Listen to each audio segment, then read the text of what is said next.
parler de sophrologie. Et devenir libre et autonome. J'ai cette charge mentale qui me pollue. Le travail sur le lâcher prise, de savoir ce qui nous anime, se relier vraiment au plaisir. Ça se fait par le biais de visualisation. On l'envoie sur la réussite. La vie serait tellement plus facile si seulement on avait toutes ces clés, cette force.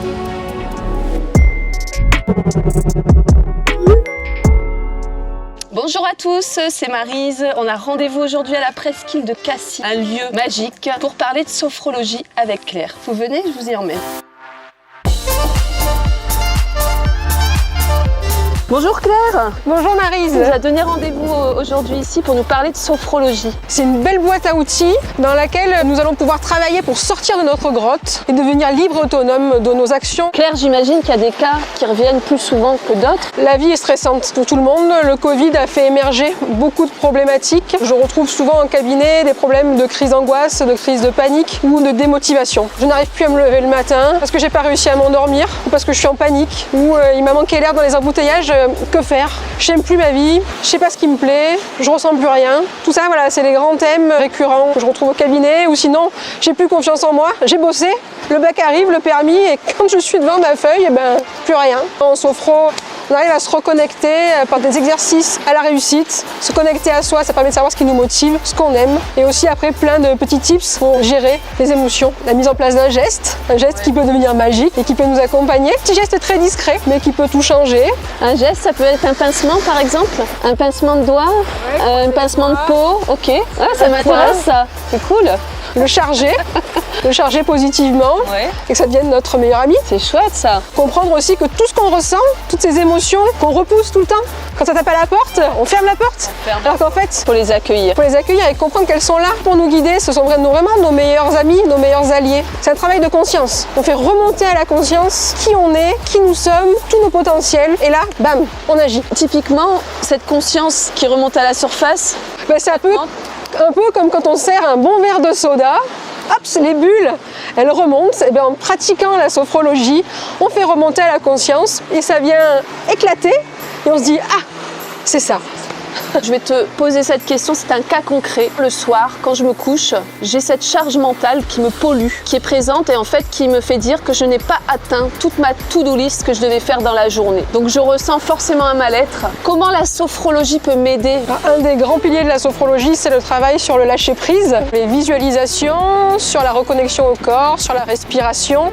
Et ça permet vraiment, en se reliant à nous-mêmes, de savoir ce qui nous anime, se relier vraiment au plaisir et du coup de retrouver une motivation qui nous permet de savoir si on est vraiment sur notre bon chemin de vie et justement être dans l'action, être dans la décision de ses propres envies.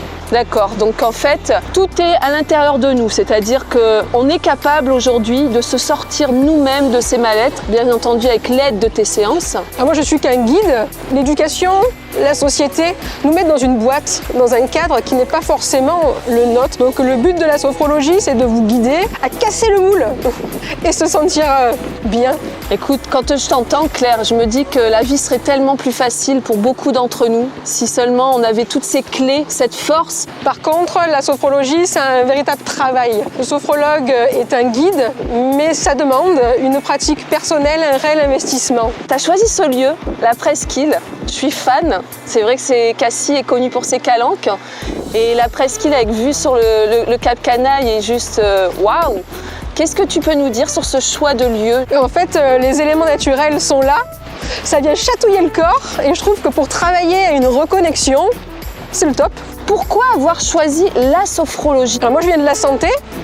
Et je suis podologue de profession. Et en fait, suite à un accident de la vie, j'ai été bousculée dans mes habitudes, j'ai dû me reconstruire complètement. La sophrologie a été mon allié et je me suis dit, tu as toujours été dans la santé, tu as toujours été au contact, dans l'aide. Pourquoi pas mettre la sophrologie justement au service des autres? Quelles sont les différentes thématiques qu'on peut étudier en sophrologie? Alors en sophrologie, nous pouvons avoir un objectif de gestion du stress et de l'anxiété, toutes les problématiques qui tournent autour du sommeil, mais aussi la préparation mentale aux examens, aux compétitions compétitions sportives. Et plus particulièrement, je travaille beaucoup sur la sexualité. C'est très complet en fait.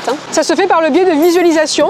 Le cerveau ne fait pas la différence entre le présent, le futur, le passé.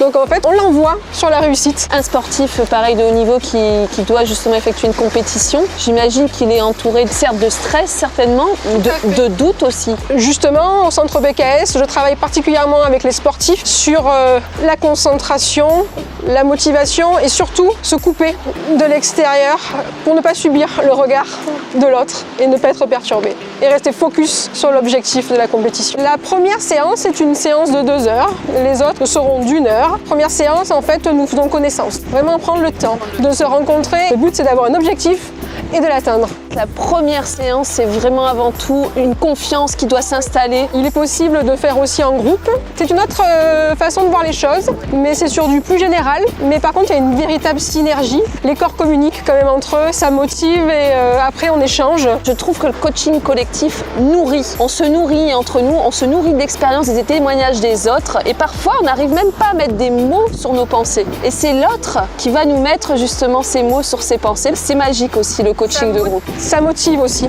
ça aide à rentrer dans l'exercice. Bon, merci encore Claire pour ces précisions.